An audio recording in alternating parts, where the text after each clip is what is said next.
Hello traders, Gary Wagner here just after 10 o'clock in Honolulu, 4 o'clock in New York. It is Monday, 3rd day of August, 2015, and this is the daily report for gold and silver. Beginning overseas, but ever so lightly, we did see the market open. It actually opened about 40 to 60 cents higher on the open in Australia. Then it started drifting lower, going into London, being off a couple of dollars on the day, but it continues to drift, and now we do have a moderate sell-off in the market. We currently have gold in the COMEX trading at 1085.70, puts down about 940 on the day. The low is 85.10. The high is 98 even on the day. As I said, net change off about 940. When we look at Forex, off about 860, 86.41. That is our current print. Low 85.97 and the high 97.78.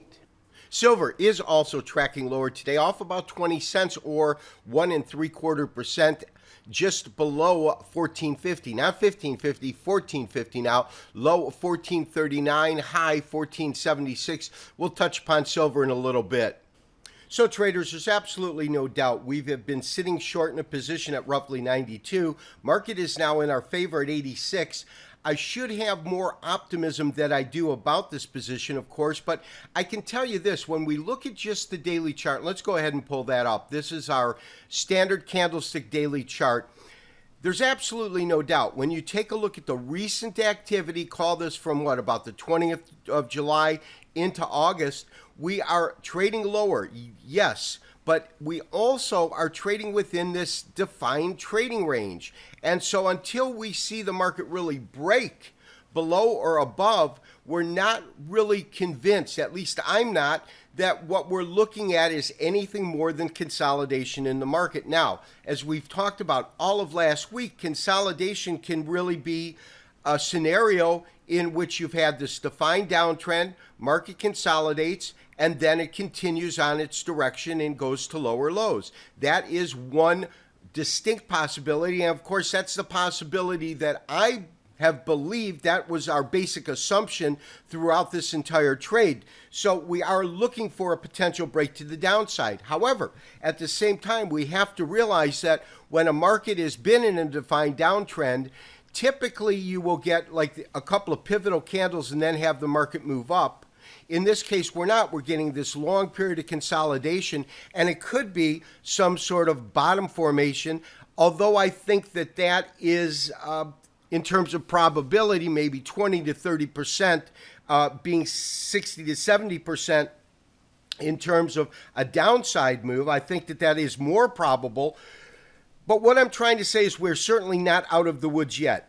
Now, what would it take to get out of the woods should be your question, and I'll gladly answer that. We've got this extreme low, of course. If we took that out, that'd be one thing. But we've got these series of lows that are kind of close together, and they're trading around 1080. So my sense is that I would like to see the market close, trade, and close below 1080. Upon that kind of a move, then I've got some real conviction that this market is probably headed to lower pricing. Because when we take a look at the way that this market is traded, you do get these sideways trading patterns developing. Here you had a sideways trading pattern that had a false pop on 2 occasions, trades lower, tries to recoup, and then we had that tremendous sell-off from about 1200 down to these recent lows. So as we look at this market, you can see that this is a long series of sideways action, because take a look at recent activity. This is taking us to about a year, and we can take it a little bit longer. You can see that there's very few occasions where the market genuinely traded sideways for this long of a period of time. You had sideways action right in here, a little pop, more sideways action, but we had a couple of pops in there. We might see that happen, but I can tell you this, we do have the market trading lower. We've got it trading lower with some fundamental news out there. Greece is having a lot of issues right now. Their stock market is just under tremendous pressure, I believe down about 30 points on the day. You have the equities markets, those are trading lower again. We could be looking at a potential softening in that market. Dollar is strong, not that strong, but it is trading higher. So you've got the push-pull, but you have fundamental scenarios that in the past might have actually moved this market higher. We are definitely not seeing that. And traders, speaking about the dollar, I've just pulled that up. Dollar is higher today, although nominally so, up about 0.16%, not too much, or about 15 points higher, trading at roughly 97.50. Now, back to gold. There's a particular chart that we have been looking at throughout the last couple of weeks, and it's because it is such a long-term chart that this to me is what is really, really important.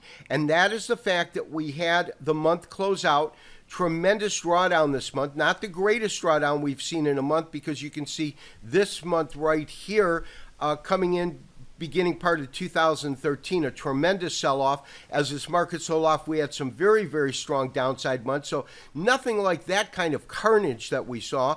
But the 61% retracement level, to me, is an important level. We can see that dynamically and technically, we have had multiple occasions when this particular price point has had a supportive effect in terms of market coming down, hitting this particular price point, bouncing back up, bouncing back up, bouncing back up right here. So we have seen multiple occasions in where it provided support. That's certainly not the case this time, and even if the market was to bounce back up, it has genuinely broken through that particular price point. Now, in terms of where I think this market could head, we've got a couple of different areas, and one of the things you have to realize is that when we begin to compare previous price points as this market moved up from 700 up to 1900, there is going to be a double bottom, so to speak, at every single price point. In other words, we can look at this current price point and take it back, and it will match maybe this particular candle here. So we really need to put our emphasis on strong price points such as this top, this top, this bottom here. In other words, after the market moves up, then it comes down, this becomes a really important price point. This top becomes an important price point, and so on. Now, when we do that and we extend this line forward, I think this is where we derive that 1032 number from. In fact, let's take a look at what the high is by removing that and looking at our cursor. But here we're looking at about 1040, 1035 in that area. And so for that reason, my sense is that if this market continues on this same path, we're probably going to go and test this particular price point at around, call it 1035 to 1040. The other thing that we want to look at is we've got a market that's extremely oversold, and at any point it could bounce back up. But traders, I have yet to see any technical confirmation that we're actually moving back into a bull area. The market has been under pressure, continues under pressure. Granted, it is trading sideways today, but it's trading sideways with a downward bias. So traders, interestingly enough, when we look at silver, it seems as though silver is returning to its basic fundamental, I believe, relationship between gold, in that when the market moves up, silver is going to outperform gold in terms of a percentage gain. When the market moves down, silver is going to be the greater of the percentage drawdowns. In other words, you're going to see a more drastic move in the market. A part of it's due to liquidity, I believe, but part of it's just due to the nature of how silver trades. It is a more volatile metal, and we do have the market trading off 1 3/4%, as we mentioned at the beginning of the show. More importantly, we're back down to 1440. So really, when we look at it that way, where do we think this market could go? And to do that, we really have to look at a little bit of historical data. And what you'll see when we look at this historical data is we don't really have any technical support until about $14 per ounce. You can see that right here. It matches this low that came in roughly at the end of call it the last quarter of 2014. This low I remember distinctly because that was the Thanksgiving weekend in which we saw a $4, yes, a $4 trading range in silver on one given day. I can't remember too many other occasions where we've seen it. You can take a look at this is almost a $4 rise. These are the kinds of days that you remember in silver, and this is why many people are so attracted to the precious white metal, is because you get these dynamic swings in the market. However, traders right now, I think the dynamic swings are to the downside. I also believe that there's a potential for some sort of support. If it's going to find it anywhere, it's not going to be till around $14 per ounce. This has been Gary Wagner, wishing you, as always, good trading. Talk to you tomorrow for another daily update and review. Bye-bye.